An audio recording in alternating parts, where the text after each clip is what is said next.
अस्सलाम वालेकुम। Programme night addition में हम आपको खुशामदीद कहते हैं। नाजरीन, अल अजीज़ी और फ्लैगशिप रेफरेंसेस में आज पेशी के बाद मरीम नवाज़ ने इस्लामाबाद हाई कोर्ट के बाहर मीडिया से गुफ्तगू की। गुफ्तगू में मरीम नवाज़ ने कहा कि पीपल्स पार्टी इनका हदफ नहीं है, पीपल्स पार्टी पर अब कोई बात नहीं होनी चाहिए। मरीम नवाज़ ने PDM के इस्तीफ़ों के हवाले से भी बात की और कहा कि इस्तीफ़ों का फ़ायदा सिर्फ उस वक्त होता जब PDM में शामिल तमाम जमातें इस्तीफ़ा दे देती। मरीम नवाज़ ने कहा कि अगर तकसीम होकर इस्तीफ़े दिए जाते तो इसका फ़ायदे की बजाय नुकसान होता। मरीम नवाज़ ने हुकूमत की कारकर्दगी पर भी सवालात उठाए और लोड शेडिंग पर भी हुकूमत पर सख्त तनकीद की। मरीम नवाज़ ने क्या कहा, ज़रा सुनिए। पीपल्स पार्टी मेरा हदफ नहीं है। इस्तीफों का फ़ायदा सिर्फ तब होता जब तमाम जमातें जो उस वक्त PDM में शामिल थीं वो इस्तीफ़ा दे देती। हुकूमत को अगर फ़ायदा किसी चीज़ से हो सकता है तो वो उसकी कारकर्दगी है। ना अहली अरूज पर है, ना लायकी अरूज पर है। आवाम को अगर आपने कारकर्दगी नहीं दिखाई तो उसकी प्राइस आपको पे करना पड़ेगी। इस हुकूमत को लोड शेडिंग 0 पर मिली थी। इस 50 डिग्रीज में आपने उसको 22 घंटे की लोड शेडिंग पर पहुँचा दिया कि प्रायोरिटी सिर्फ नवाज शरीफ और अपोजिशन है। एक तरफ जहां हुकूमत को बजट मंजूरी के मामले में अपोजिशन जमातों से अब खतरा नज़र आता है, वहीं विफाकी काबीना में भी इख्तलाफात की खबरें सामने आ रही हैं। ज़राए के मुताबिक गुज़श्ता रोज़ विफाकी काबीना के इजलास में हुकूमती और इत्तेहादी अरकान के दरमियान तल्ख जुमलों का तबादला हुआ।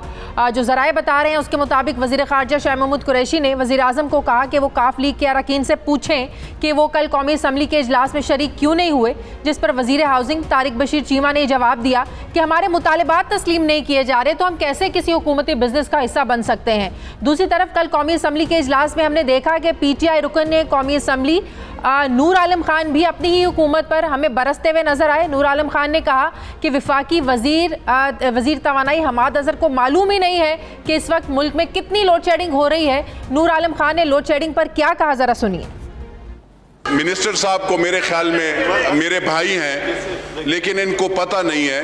मैं इनको बताना चाहता हूं कि इनके जो जितने भी पेस्को के या हेस्को के या क्वेस्को के, चाहे कोयटा है चाहे वो सिंध में है, सारे सर झूठ बोल रहे हैं इनके साथ। इनको बताना चाहिए कि इनको पता होना चाहिए कि बिजली की लोड शेडिंग 12 घंटे नहीं है सर, 24 और 22 घंटे चलती है। ये मर्दान के मिनिस्टर साहब हैं, इनसे भी पूछिएगा, हल्फन इनसे पूछिएगा कि इनके हल्के में भी लोड शेडिंग होती है या नहीं है। ये सर इनसे भी पूछिएगा, कोई एरिया ऐसे नहीं है जहां पे लोड शेडिंग नहीं हो रही हो। 22 घंटों की लोड शेडिंग, दर्जा हरारत 50 के करीब पहुंच चुका है। स्कूलों में बच्चे जो है वो बेहोश होने लगे हैं, लेकिन अभी भी कहा जा रहा है कि बिजली को सिस्टम में शामिल होने में 3 से 4 दिन लग सकते हैं। ये इस हुकूमत का हाल है। जो नवाज़ लीग के दौर में 2 घंटों की भी बिजली जाती थी।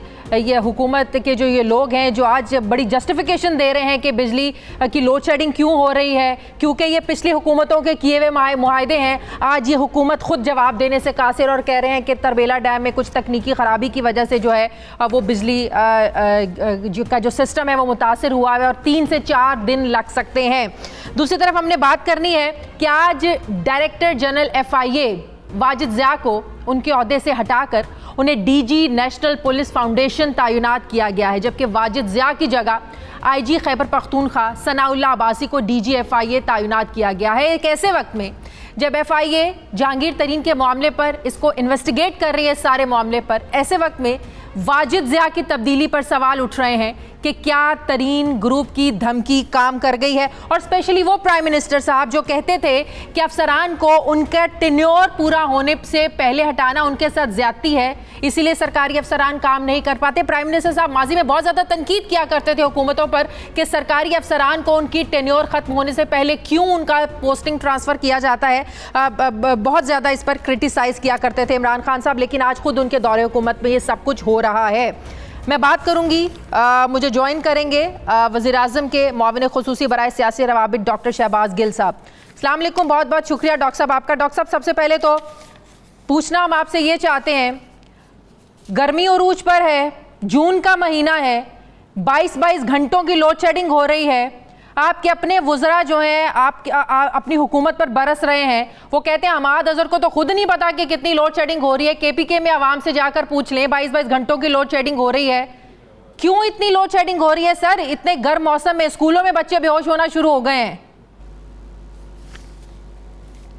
जी, बहुत शुक्रिया आपका शाजिया। आपका सवाल बिल्कुल जायज़ है। आजकल टेम्परेचर बहुत ज़्यादा है, गर्मी है। हमारे मुल्क में बहुत वाफर बिजली है, कैपेसिटी से बहुत ज़्यादा है, लेकिन हमारे मुल्क में अनफॉर्चुनेटली बिजली के घर तो लगाए गए क्योंकि वहाँ से कमीशन मिलता था, उसकी तरसील का सिस्टम नहीं बनाया गया। इसको ऐसा समझें कि घर में आप एक बहुत बड़ा पंप लगा दें पानी वाला, लेकिन उसके साथ पाइप कनेक्ट ना करें जो पानी वहां से उठा के कहीं और लेके जा रहा हो। तो पानी जितना मर्जी उबल रहा हो, जब तक आप उसे उठा के किसी जगह तक लेके नहीं जाते तो वो किसी बाथरूम की टूटी में वो पानी नहीं आएगा।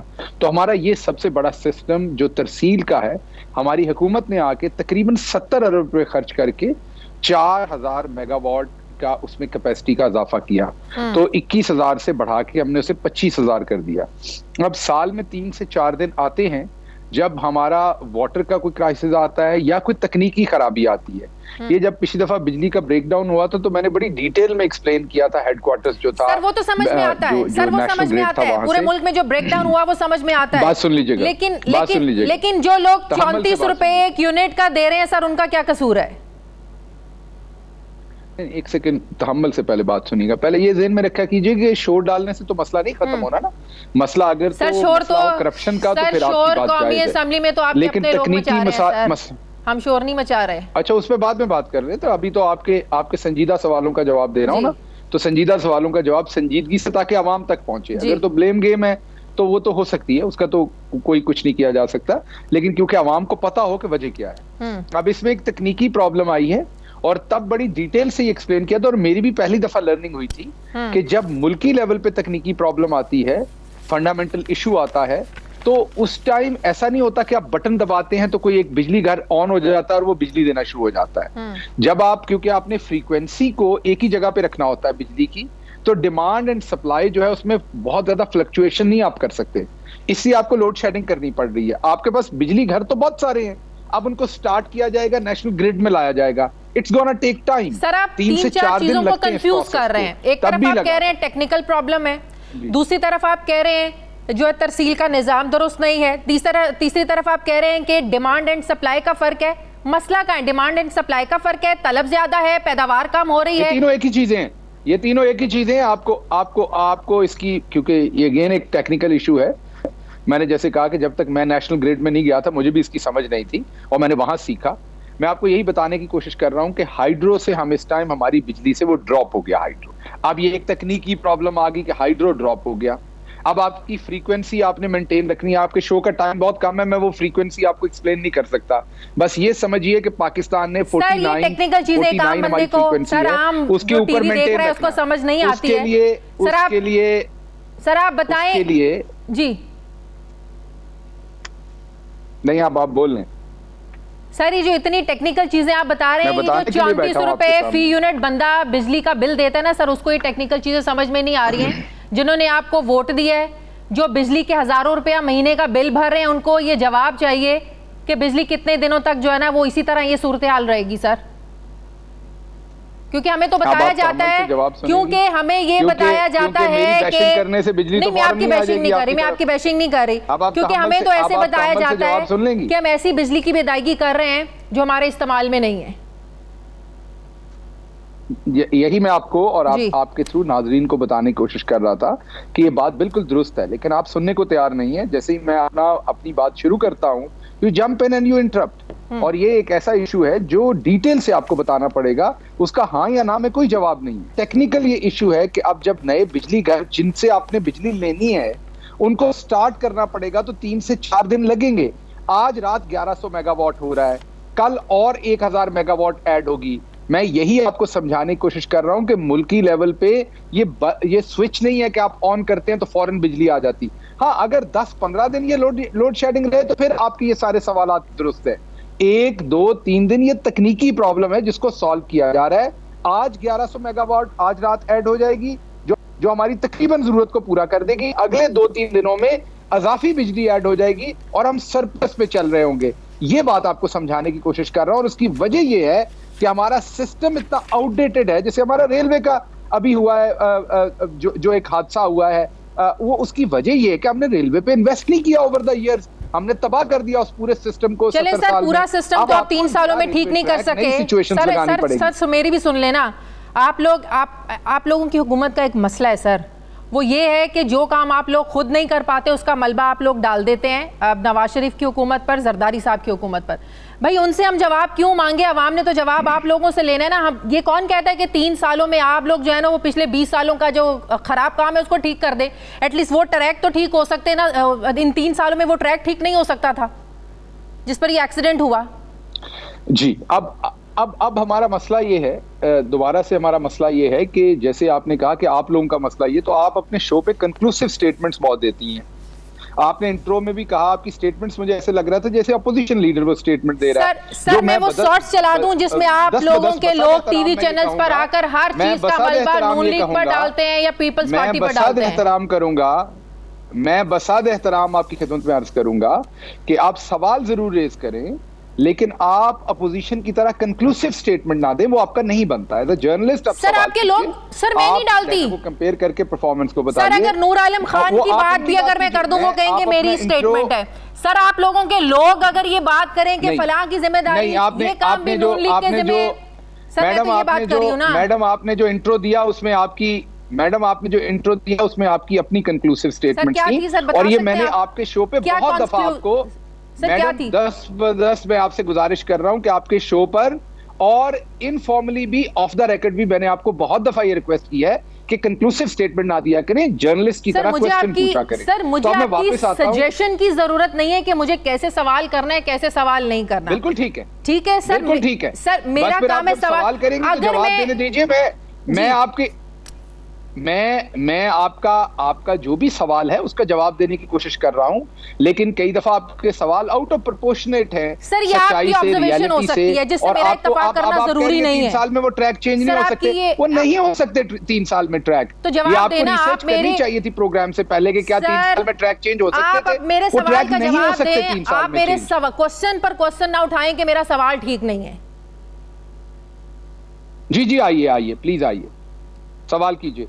मैंने आपको जवाब दिया कि 3 साल में आपका नया ट्रैक वहां पर नहीं बिछ सकता। आप ML1 लेके आ रहे हैं, अरबों रुपए का वो मंसूबा लगना है, और हम एक गरीब मुल्क है, हमारे पास रेडीली इतना पैसा अवेलेबल नहीं है।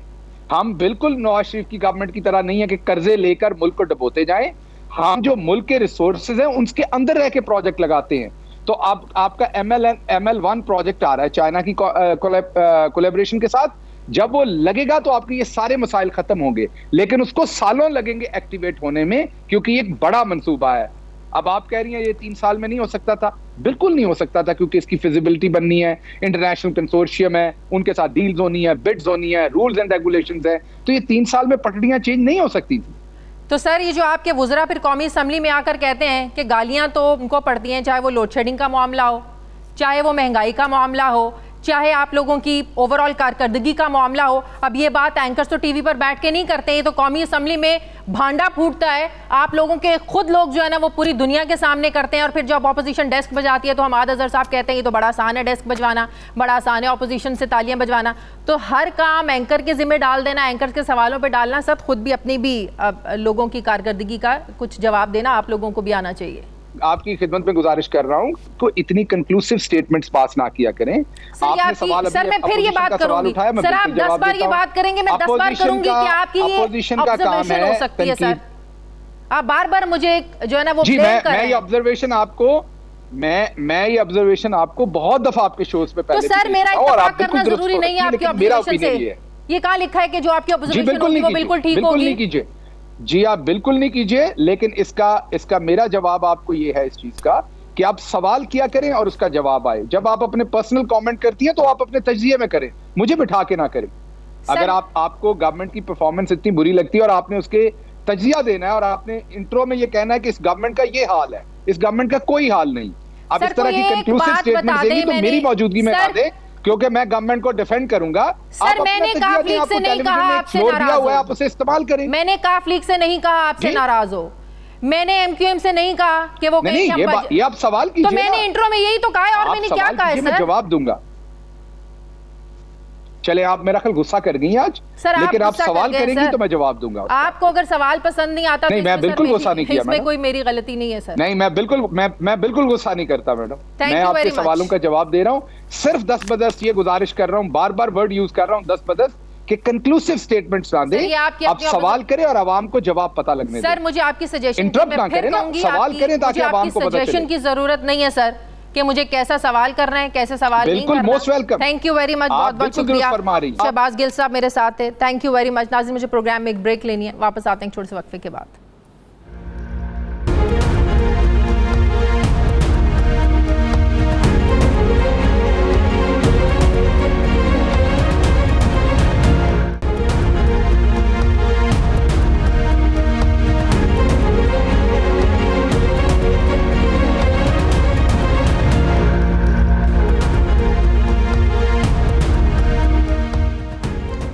ब्रेक के बाद एक बार फिर से आपको खुशामदीद कहते हैं। मुस्लिम लीग नून के रहनुमा माहिर कानून सेनेटर आज़म नज़ीर तारड़ साहब मुझे ज्वाइन कर रहे हैं। अस्सलाम वालेकुम, बहुत बहुत शुक्रिया आज़म नज़ीर तारड़ साहब आपका, थैंक यू वेरी मच।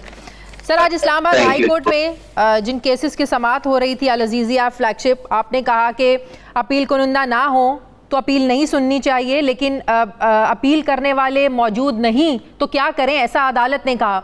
तो सर इस बात का तो किसी को भी नहीं पता कि नवाज शरीफ साहब ने कब आना है। जब हम मुस्लिम लीग नून के रहनुमाओं से, आप लोगों से भी बात करते हैं तो सिर्फ एक ही जवाब मिलता है कि जब उनका इलाज होगा तो वो आ जाएंगे, लेकिन फिर तनकीद होती है कि इलाज के लिए ना वो किसी अस्पताल में दाखिल हैं, ना कोई रिपोर्ट हुकूमत कहती है कि जो इनका इलाज हो रहा है उस हवाले से कोई, ना आप लोगों ने अदालत में कोई रिकॉर्ड दिया है, ना हुकूमत को आपने कोई रिकॉर्ड दिया है। तो क्या फिर कोई ख़ास टाइम फ्रेम अदालत को बताना नहीं चाहिए कि कब आएंगे, कब फिर अपील अदालत सुन सकती है? सर क्या इसका सर वो हल है? बहुत शुक्रिया शाजिया। एक तो मैं थोड़ी क्लैरिफिकेशन दे दूं कि मैं मियां नवाज शरीफ के वकील के तौर पे पेश नहीं हुआ वहाँ पे। आज से 15 रोज पहले एक पेशी के सिलसिले में मैं वहाँ पे मौजूद था, जब अदालत ने इसी केस में मुझे पोडियम पे बुला के तो उन्होंने कहा कि आप क्योंकि क्रिमिनल साइड का काम करते हैं और हमने कुछ ऑर्डर्स पास किए हैं मियां नवाज शरीफ की अपील्स में, तो आप इसमें हमारी कानूनी मुआवनत करें as a friend of the court. सही। मैंने उस रोज भी ये अर्ज की थी कि मेरा क्योंकि एक सियासी जमात से अब ताल्लुक है और मैं इनके केसेस करता रहा हूँ, तो मेरे लिए शायद उन्होंने कहा कि नहीं आप जरूर इस पे असिस्ट कराएंगे कोर्ट को, और हमारे लिए अदालत का जो हुक्म है वो हुक्म ही होता है और ये इज्जत की बात होती है अगर इस तरह की सूरत हाल हो। तो मैं मियां नवाज शरीफ का ब्रीफ होल्ड नहीं कर रहा जी। इस केस में मेरे जिम्मे जो लगाया गया था वो सिर्फ ये था कि मैं जो पाकिस्तानी ज्यूरिस्डिक्शन में Lahore high court, Peshawar high court, Quetta और कराची की जो प्रेसिडेंट्स हैं, यानी कि जो नज़ायर है कि इस तरह की सूरत हाल में जो कि आम केसेस में किया जाता है वो इकट्ठी करके अदालत के रूबरू पेश करूं, और आज तक जो सुप्रीम कोर्ट ऑफ पाकिस्तान ने इस तरह के केसेस में जो फैसला जात दिए हैं वो अदालत के सामने रखूं। सही। तो 2 तरह के फैसले आए। तकरीबन जो 90% केसेस हैं उनमें अदालत ऐसे हालात में आइन के आर्टिकल 4, 9, 10 और 10A को सामने रखते हुए गैर हाजिर शख्स का केस नहीं सुनती ता वक्त है कि वो आना जाए, और क्योंकि उसमें किसी का कोई नुकसान नहीं है, मियां नवाज शरीफ कन्विक्टेड है, मियां नवाज शरीफ डिस्क्वालीफाइड है,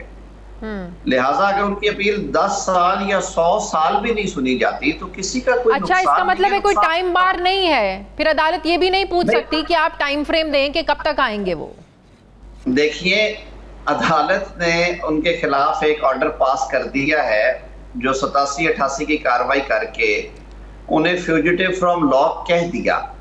अब ये मेरा और आपका मसला नहीं है, ये तकलीफ ना मुझे होनी चाहिए ना आपको या किसी तीसरे शख्स को कि मियां नवाज शरीफ ने कब आना है और कब उसकी अपील होनी है, क्योंकि वो कानून की नज़र में कन्विक्टेड है, कानून की नज़र में डिस्क्वालीफाइड है, वो कारोबार नहीं कर सकते, कोई इंतखाब नहीं लड़ सकते।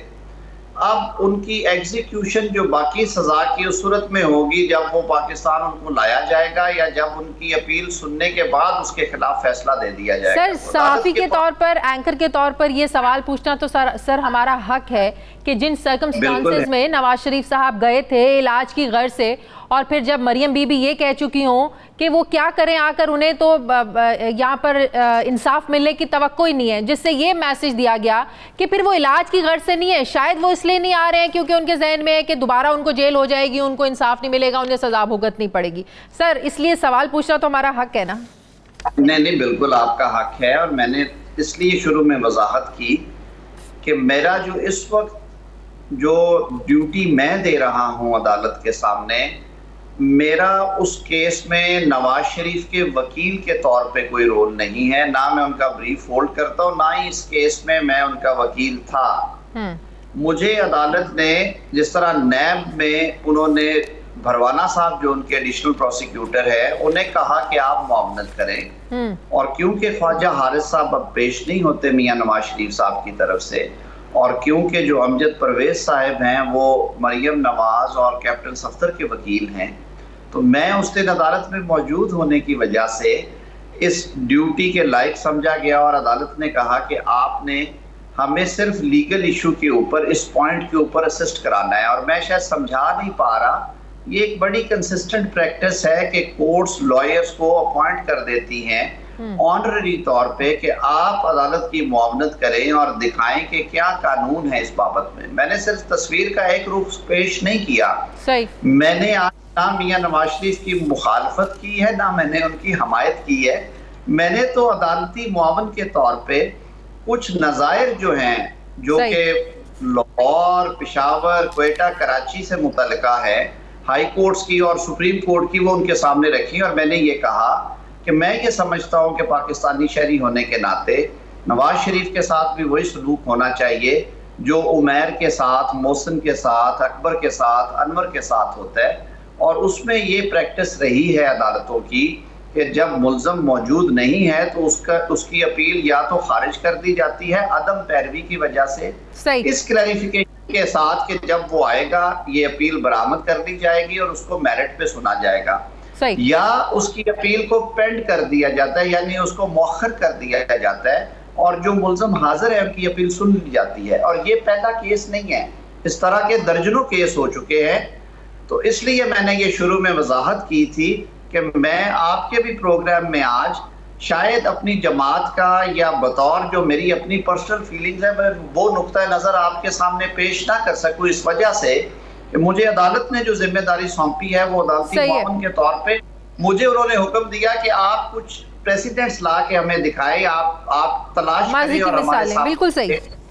इसमें मैंने दोनों तरफ के रखे, 3-4 केसेस वो भी दिए जिनमें गैर हाजिरी में केस सुन लिया गया, लेकिन जो मेजॉरिटी व्यू है 80% या 90% में वो है कि आर्टिकल 4, आर्टिकल 9, आर्टिकल 10A जो फेयर ट्रायल देता है, उसकी वजह से कहते हैं इनको मौखर कर दे। और ये प्रेसिडेंट्स भारत से भी हैं, बांग्लादेश से भी हैं, श्रीलंका से भी है। सो एक ये लीगल क्वेश्चन था, ये सियासी नहीं था। बिल्कुल। आजम नज़ीर तार साहब, शहबाज शरीफ साहब भी तो इलाज की गर्ज से बाहर जाना चाहते थे, फिर उनका नाम PNI लिस्ट में डाला, फिर ECL पे डाल दिया गया। अगर वो बाहर जाना चाहते हैं तो कोई दरख्वास्त क्यों नहीं दी शहबाज शरीफ साहब ने बाकायदा तौर पर कि भाई वो मैं इलाज के लिए जाना चाहता हूँ, मेरा नाम ECL से निकाला जाए। कुछ रोज़ पहले शेख रशीद साहब ने भी इस बारे में कहा कि 15 रोज़ की मुद्दत गुजर गई, ECL से मुतालिक शहबाज शरीफ की कोई दरख्वास्त नहीं मिली। अच्छा जी, अब मैं कैब चेंज कर रहा हूँ क्योंकि अब मुझे बतौर वकील पूछ रही है शहबाज शरीफ साहब के, और ये वकालत में हम रोज पोजीशंस चेंज करते हैं, कभी हम विक्टिम की तरफ से पेश होते हैं, कभी मुल्ज़िम की एक जमात की तरफ से, कभी दूसरी जमात की तरफ से। शहबाज शरीफ साहब का केस मैं डील कर रहा हूँ, उसमें शहबाज शरीफ साहब इसलिए रुक गए हैं क्योंकि बजट सेशन आ गया इन द मीनवाइल, और बतौर लीडर ऑफ अपोजिशन वो ये समझते हैं कि बजट सेशन में उनकी जो मौजूदगी है वो बहुत ज़रूरी है, और उनकी पार्टी की भी ये राय थी। रही बात शेख रशीद साहब की, तो शेख रशीद साहब के बारे में फैज साहब कह गए हैं कि बने हैं अहले हवस मुद्दई भी मुनसिफ भी, किसे वकील करे किससे मुनसफी चाहें। बात यह है कि जो काबीना मियां शहबाज शरीफ के खिलाफ मुकदमात खड़े करती है, जो काबीना उनके खिलाफ इलेक्शन लड़ती है, जो काबीना उनके खिलाफ एक प्रोपेगेंडा ब्रिगेड के तौर पे काम कर रही है, शहबाज शरीफ ने वहां पे दरखास्त क्यों देनी है? ये दरखास्तें वहां पे दी जाती हैं जहां पे इंडिपेंडेंट गैर जानिबदार मुनसिफ बैठे हों। शहबाज शरीफ साहब अदालत से रजू करेंगे, हुकूमत से रजू नहीं करेंगे। तो कब करेंगे अदालत से रजू सर? वो अदालत से बजट सेशन के बाद रिव्यू करेंगे जी, क्योंकि अभी बजट सेशन में वो चाहते हैं कि वो यहाँ पे मौजूद हों और बजट सेशन में जो उनकी इनपुट है as a leader of opposition वो जरूर दें। उसके बाद वो जरूर अदालत से रिव्यू करेंगे। उन्होंने अपने पीरियोडिकल चेकअप के लिए जाना है। उनका साल में 2 दफा उन्हें सजेस्ट किया गया था कि आप अपनी कोलोनोस्कोपीज करवाया करें, और जब वो उनकी अपॉइंटमेंट अब सेट होगी, कुछ थोड़ी सी कोविड में भी मेरे ख्याल में बेहतरी आ रही है, फ्लाइट्स खुल रही हैं, तो वो जरूर जाएंगे और वो रिव्यू अदालत से ही करेंगे, इस हुकूमत से नहीं करेंगे। वो शेख रशीद के पास नहीं जाएंगे। शेख रशीद साहब उनका इंतजार करना छोड़ दें। बहुत शुक्रिया। मुस्लिम लीग नून के रहनुमा सेनेटर आजम नज़ीर तारड़ साहब मेरे साथ थे। मुझे ब्रेक लेनी, वापस आते हैं एक वक्फे के बाद।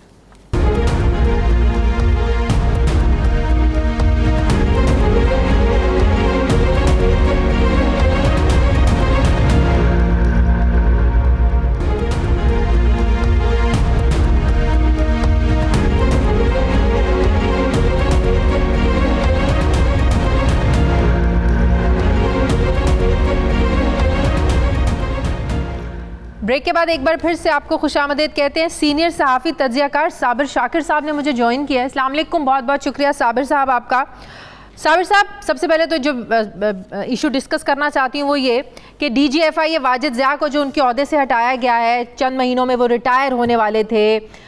फिर आपको भी पता है पनामा केस की GIT में इनका जो रोल है, जिस पर नवाज शरीफ साहब को सज़ा हुई, इमरान खान साहब ने बड़ी तारीफ़ की थी इनकी। अब जहांगीर तरीन केस में भी अब इनका एक बहुत बड़ा अहम रोल है। कहते हैं कि उनको टफ़ टाइम देने में इनका बड़ा रोल है। आटे शुगर पर जो इन्वेस्टिगेशन इन्होंने की, कहा जा रहा है कि ये जहांगीर तरीन को NRO देने के लिए या उनके जो ग्रुप की तरफ से धमकियां मिल रही थी, उससे हुकूमत को कुछ खौफ नज़र आया, हुकूमत डर गई, जिसकी वजह से ये तबादला हो गया। क्योंकि ये वही प्राइम मिनिस्टर है ना जो अफसरान को उनका टेन्योर ख़त्म करवाने से पहले ट्रांसफ़र पोस्टिंग पे बड़ा एतराज़ किया करते थे। मेरा ख्याल है कि जो मेरे पास इत्तलात हैं जो आए हैं सनाउल्लाह अब्बासी साहब, अगर तो इसकी ये वजह मानी जाए तो फिर सनाउल्लाह अब्बासी साहब तो फिर वाजिद ज़िया साहब से ज़्यादा सख्त साबित होंगे, जो मेरी इत्तलात है। और वो IG KPK में थे और वहाँ पे वो बहुत अच्छा परफॉर्म कर रहे थे। और फिर अगली बात यह है कि बहुत ही उन्होंने एतमाद हासिल किया प्रोविंशियल गवर्नमेंट का, फेडरल गवर्नमेंट का, क्योंकि मौजूदा गवर्नमेंट ने ही उन्हें KPK में IG लगाया सनाउल्लाह अब्बासी साहब को। तो उनका जो इंतखाब है, इसका तो मतलब ये हुआ कि सनाउल्लाह अब्बासी साहब को DGFI लगाया गया है ताकि ये जाके मामलात पे मज़ीद गिरफ्त अपनी मजबूत करें।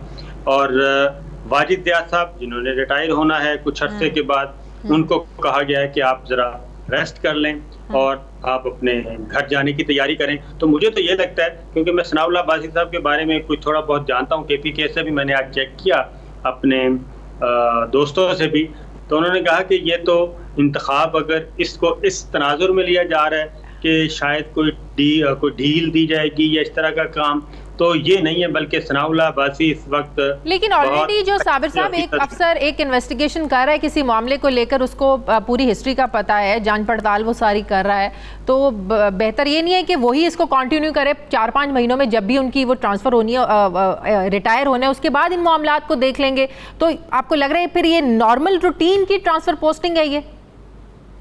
देखिए, अगर तो डॉक्टर रिजवान को हटाया जाए तो समझ आती है, क्योंकि डायरेक्टर वो हैं और उन पे बहुत ज़्यादा कंसर्न थे JKT ग्रुप के। हाँ। और JKT के अपने कि डॉक्टर रिजवान साहब को जी यहाँ से हटाया जाए जो डायरेक्टर हैं। फिर उसके बाद न सिर्फ उनको हटाया बल्कि उनके साथ अबू बकर खुदाबख्श को लगा दिया। फिर अबू बकर खुदाबख्श को हटाया जाना चाहिए, इन दोनों को। तो DGFI ये तो उस सिलसिले में बराह रास्त तो वो सिर्फ सुपरविजन ही थी उनके पास, अदरवाइज इन्वेस्टिगेशन जो है वो तो बुनियादी अफसर डॉक्टर रिजवान है और उसके ऊपर अबू बकर हैं, खुदाबख्श अबू बकर। तो इसलिए मुझे ये लॉजिक नहीं समझ आ रही। सोशल मीडिया में भी देख रहा हूँ कि उनको लिंक किया जा रहा है जहांगीर तरीन के हिसाब से मामले से, कभी रिंग रोड से। तो मुझे नहीं लगता, क्योंकि सनाउल्लाह अब्बासी साहब को मैं जानता हूँ, वो और बाकी उनके काबिल एतमाद ऑफिसर हैं, उनको DGFI ये लगाया जाना, ये तो यही है कि मामला मजीद थोड़ा सा तेजी पकड़े।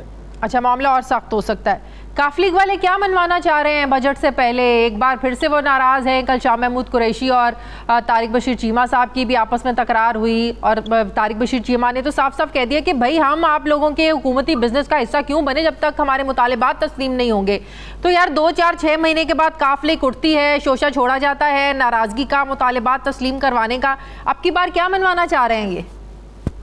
ये एक मामला पेंडिंग चला आ रहा है और वो ये है कि वज़ीर-ए-आज़म इमरान खान ने खुद चौधरी परवेज़ इलाही साहब को भी और चौधरी शुजात साहब को भी ये कहा था कि मैं मुनस इलाही को कैबिनेट में ले रहा हूँ। अच्छा। और जैसे ही उन्होंने कहा कि कैबिनेट एनहांस करेंगे, हम इसको बढ़ाएंगे, तो उसमें या रीशफल करेंगे तो उसमें मुनस इलाही को हम ले आएंगे। अच्छा। अब चौधरी साहिबान उस वक्त तक काफ लीग इंतज़ार करती रही, फिर सेनेट का इलेक्शन आ गया। सेनेट के इलेक्शन में भी चौधरी परवेज़ इलाही और काफ लीग ने पंजाब में बहुत अच्छा रोल प्ले किया।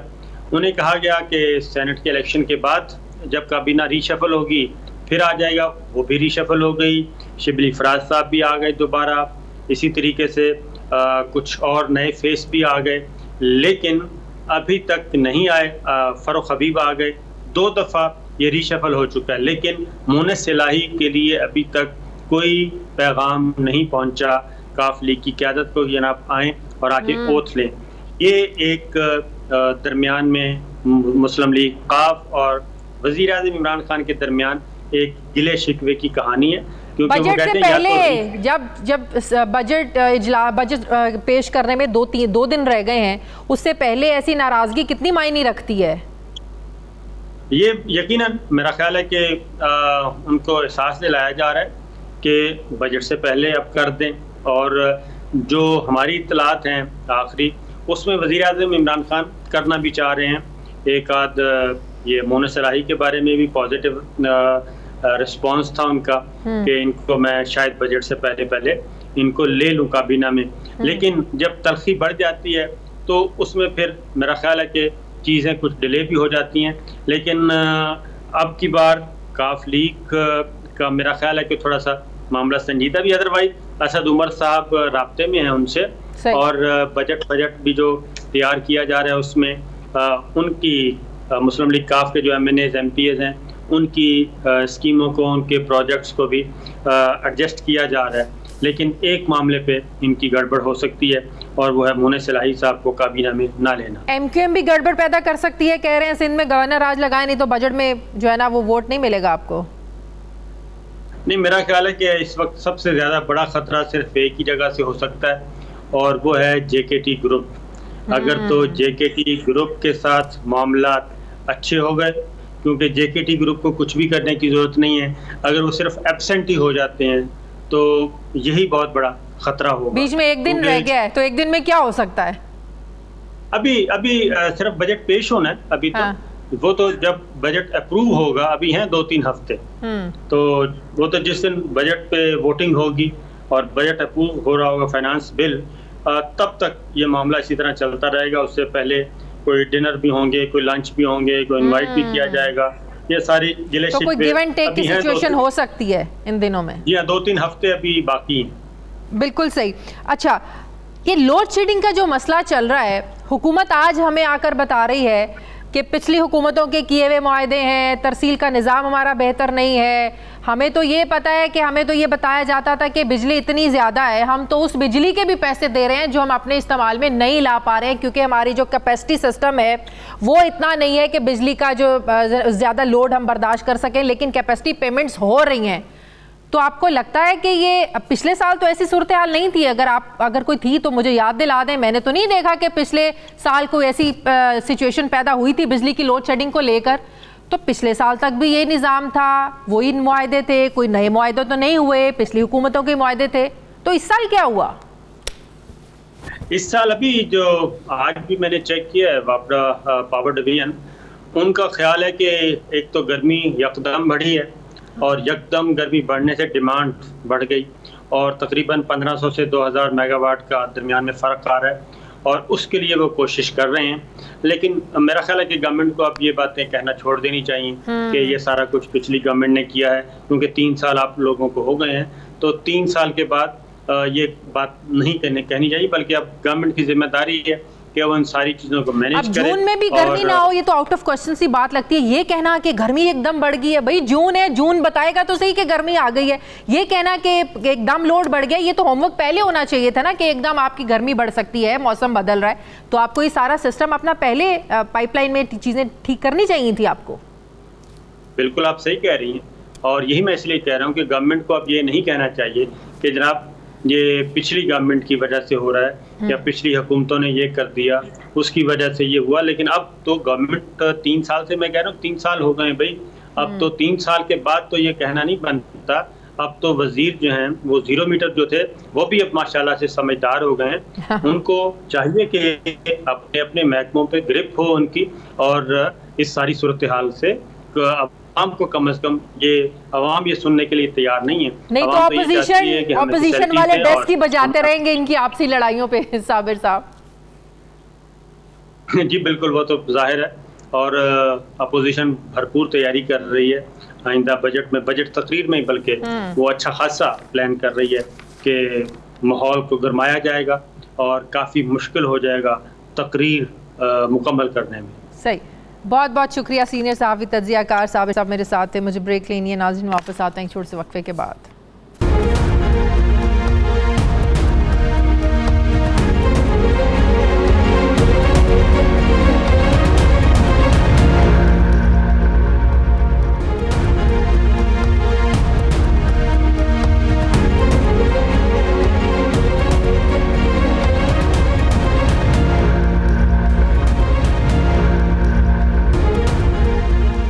ब्रेक के बाद एक बार फिर से आपको खुशामदीद कहते हैं। नाज़रीन, वफाकी हुकूमत आइंदा माली साल का बजट 11 जून को पेश करने जा रही है। वज़ीर ख़जाना शौकत तरीन की सरबराही में मुआशी टीम की बजट से मुतालिक तैयारियाँ आखिरी मराहिल में दाखिल हो चुकी हैं। इस दौरान जहाँ हुकूमत अपने मुआशी आदाद शुमार में बेहतरी के दावे जो है वो कर रही है, वहीं अपोजिशन जमातों ने भी मुसलसल हुकूमत के पेश करदा मुस्बत मुआशी अशारियों को गलत कह रही है। अपोजिशन पीर के रोज़ वज़ीर आज़म के सरबराही में होने वाले इक़्तिसादी काउंसिल के इजलास में वफाक के लिए 900 और सूबों के लिए 1201 अरब रुपए का तरक्याती बजट मंजूर किया गया। इक़्तिसादी काउंसिल के इजलास में अगले माली साल के मुआशी अहदाफ की मंजूरी भी दी गई। इजलास में आइंदा माली साल के लिए शरह नमू का जो टारगेट है ये 4.8% मुकर्रर करने की मंजूरी दी गई है, जबकि ज़राअत में इजाफे का टारगेट 3.5%, इंडस्ट्रियल सेक्टर में 6.5%, जबकि सर्विसेज सेक्टर में 4.8% होगा।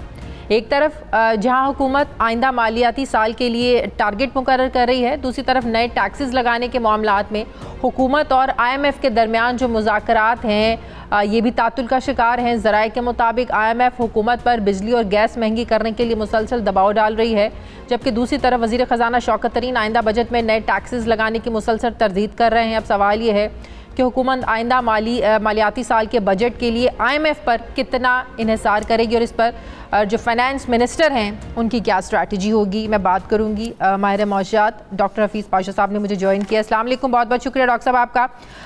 डॉक्टर साहब, फाइनेंस मिनिस्टर साहब ये कह रहे हैं कि IMF का जो मुतालबा है 200 अरब रुपए के नए टैक्सेस लगाने का, वो हमने मानने से इनकार कर दिया है। आपको पता है परसों जो है वो वफाकी हुकूमत बजट पेश करने जा रही है, फिर IMF का प्रेशर है कि आप बिजली की कीमतें भी बढ़ाएं, गैस की कीमतें भी बढ़ाएं। बकौल जो है वो फाइनेंस मिनिस्ट्री ये कह रही है कि हम ऐसा नहीं करने जा रहे हैं। आपको पता है कि हमारा जो IMF का प्रोग्राम था वो भी कुछ अरसे तक मुअत्तल रहा, बाद में फिर बहाल हुआ। ऐसे वक्त में बजट के मौके पर ये इस तरह का प्रेशर अगर हम लोग नहीं लेते हैं और इसके बगैर IMF के मुतालिबात माने बगैर हमारा ये बजट सारा पेश किया जाता है, उनकी शराइत बीच में नहीं डाली जाती, सर क्या कॉन्सिक्वेंसेस हो सकते हैं डॉक्टर साहब इसके? बिस्मिल्लाहिर्रहमानिर्रहीम। बात यह है कि जो मार्च में बातचीत हुई थी IMF के साथ और फाइनलाइज हुआ था 2nd to the 5th review, उसमें जो चीज़ें थीं जो हमें करना है 6th रिव्यू के लिए वो सब तय हो चुके थे, और उसके बेसिस पर हमारी हुकूमत ने, आपको याद होगा, अप्रैल में एक medium term budget strategy paper भी शाया किया था, और उसमें तकरीबन सारी वो चीज़ें थीं जो IMF से एग्रीमेंट हो चुका था, और हमें 500 अरब डॉलर भी मिले थे। अब सवाल ये पैदा होता है कि नए वज़ीर ख़जाना जो हैं चूंकि वो इन्वॉल्व नहीं थे नेगोशिएशंस में, तो उनका पोजीशन मुख्तलिफ लग रहा है। तो अब सवाल ये पैदा होता है, आईएमएफ का तो ख्याल ये होगा शायद कि हम तो हुकूमत से बात करते हैं, किसी एक शख्स से नहीं बात करते। तो अब ये है, देखना ये है कि किस हद तक आईएमएफ का जो छठा रिव्यू है वो मुकम्मल होता है। इसलिए कि अगर ये रिव्यू कामयाबी से हो जाता है तो $1 अरब पूरा हमें मैंने $500 मिलियन पहले कहना चाहिए था मुझे, अब हमें मिलेंगे $1 अरब। सही।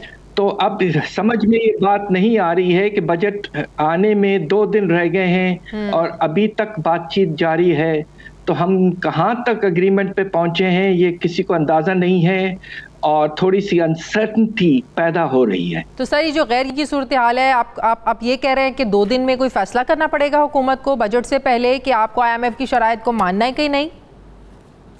देखिए, हमारी हुकूमत तो हम समझते हैं कि एक सवरेन हुकूमत है। अगर उनकी राय में तब्दीली आई है तो बेहतर ये होगा कि हम कहें कि जी $500 मिलियन आपने दिए हैं वो वापस लीजिए, हमें ये सब नहीं करना है अब। देखिए क्या होता है, मगर इससे देखिए एक काफी अनसर्टनिटी पैदा हो रही है। आखिर हमारे पास एक ऑप्शन है कि हम आईएमएफ से कह दें कि अब हमने ये एहसास किया है कि आपका जो प्रोग्राम के जो रिफॉर्म आपने मांगे हैं वो गैर मुमकिन से हो चुके हैं, उससे हमारे अवाम पर बहुत बुरा असर पड़ेगा, इसलिए हम माजरत करते हैं। हमारे पास ये गुंजाइश ज़रूर मौजूद है एज ए सवरेन कंट्री कि हम कहें कि जी आईएमएफ प्रोग्राम से हट रहे हैं। डॉक्टर साहब, पीर वाले दिन जो इक्तिसादी काउंसिल का जो इजलास हुआ, जिसमें सारे अदाद-ओ-शुमार जो सामने आए हैं कि अगले माली साल के लिए जो मुआशी अहदाफ की मंजूरी दी गई है इक्तिसादी काउंसिल के इजलास में, शरह नमू का टारगेट 4.8% मुकर्रर करने की मंजूरी दी गई है। फिर हमारा जो एग्रीकल्चर है इसमें इजाफे का target 3.5%, industrial sector 6.5%, services sector में 4.8% होगा। सर, आपको लगता है कि बैलेंस बजट होगा? हुकूमत ये जो टारगेट रख रही है ये अचीव करना आसान होगा हुकूमत के लिए? देखिए, सबसे बड़ा सवाल जो पैदा होता है वो ये है कि माशाल्लाह हमारे नेशनल इकोनॉमिक काउंसिल जिसके सरबराह हमारे मुंतखब प्राइम मिनिस्टर साहब हैं और 4 चीफ मिनिस्टर्स बैठते हैं, उन्होंने एक बहुत बड़ा फैसला किया है। और वो फैसला ये है कि अगले साल का जो हमारा तरक्याती प्रोग्राम प्रोविंसेस का मिला के फेडरल गवर्नमेंट का तकरीबन 2100 अरब रुपए होगा। ये तारीख का नुमाया तौर पर सबसे बड़ा प्रोग्राम है। इस साल से हम 1100 अरब का खर्चा कर पाएंगे प्रोग्राम में, तो ये तकरीबन 1000 अरब का इजाफा है और ये बहुत ही जबरदस्त इजाफा है, तकरीबन ऑलमोस्ट डबल करने वाला है। तो सवाल ये पैदा होता है कि क्या बजट में इतनी गुंजाइश है कि आप अपने तरक्याती खर्चे इतना बढ़ा लें? हम तो चाहते हैं बढ़ाएं, मगर ये ऐसा ना हो कि आप बढ़ाने की कोशिश में खसारे में ज्यादा चले जाएं, उसके नतीजे में पैसों का इस्तेमाल ज्यादा हो जाए, गवर्नमेंट के कर्जों के लेने की वजह से मार्केट में पैसा ज्यादा आ जाए और उसकी वजह से अफरात ज़र में ज्यादा हो जाए। तो ये एक सवाल है कि क्या ज्यादा हमें बेरोजगारी कम करने की तरफ जाना चाहिए या हमें जो अफरात ज़र की रफ्तार है उसे कम करना चाहिए? मैं तो समझता हूँ कि मुनासिब पॉलिसी है कि दोनों को बैलेंस करके आप हासिल करें। सही। ठीक है सर, आप कह रहे हैं कि लोगों के लिए रोजगार मौके पैदा करने के लिए आप काम करें, पैसा वहां लगाएं जहां आपको पता है हो कि लोगों को रोजगार मिलेगा, आप नई इंडस्ट्री लगाएं, सनत लगाएं, लोगों के लिए मौके पैदा करें, ना कि सारा जो पैसा है ज्यादा आप हिस्सा जो है ना तरक्याती फंड्स के लिए रख दें। बिल्कुल, और ये भी है कि अगर आपने नहीं, मैं तरक्याती बजट के बिल्कुल खिलाफ नहीं हूँ, मैं सिर्फ ये कह रहा हूँ कि उसका जो साइज आपने मुकर्रर किया है, आपके पास ये अश्योरेंस होना चाहिए कि हमारे पास बजट में इतने रिसोर्सेज हैं कि हम इसको अपना खसारा बढ़ाने के बगैर हासिल कर लेंगे। सही। इसलिए कि अगर इस बड़े फिगर को हासिल करने के लिए आपको अपना खसारा बढ़ाना पड़ेगा, और आपको कर्जे लेने पड़ेंगे, तो उस कर्जों की वजह से मनी सप्लाई में इजाफा होगा पाकिस्तान में, और उसके नतीजे में खतरा यह है कि अफरात ज़र बढ़ जाएगा। ठीक है, बहुत शुक्रिया माहिर मौशा। डॉक्टर हफीज़ पाशा साहब मेरे साथ थे। नाज़रीन, हमारे प्रोग्राम का वक्त खत्म हो गया। फीडबैक हमें ज़रूर दीजिएगा। अपना ख्याल रखिएगा। मुझे इजाज़त दीजिए। अल्लाह हाफ़िज़।